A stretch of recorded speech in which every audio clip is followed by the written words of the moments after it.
Here we got 1973 Olds 442 convertible. I don't know what it's got in there, but you know it's something big, more than 400 cubes.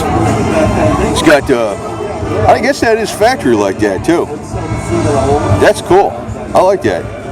This way you don't have to worry about you know, the pins scratching the paint. You know you got that chrome cover on there. It's got low profile wheels, but he's got 5-spoke wheels, so it's like pure correct with it. You know, Rusty Nuts Car Club. Automatic, probably a turbo 400. Got your tachometer down there on the bottom, on the on the column, on the console. Nice and clean, man.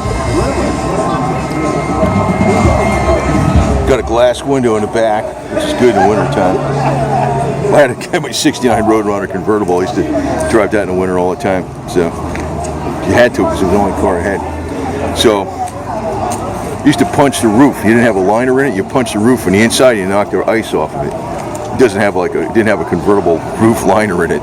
So like the vinyl was like the one sheet of vinyl was between you and the weather.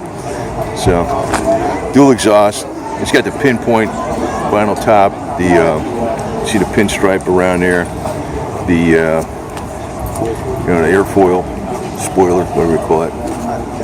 It's got a nice. It's got, you know what? I like the wheels on it because they're bigger and they're lower profile tires, but they're still 5-spoke wheels. That they, in other words, you get these really, you know, modern wheels that are like gaudy looking. They don't go right on these kind of cars. In other words, you want to stick with the 5-spoke theme.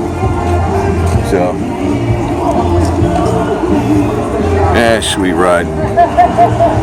Over here a second. Yeah, she's going, man. It's a nice car, man. Big time.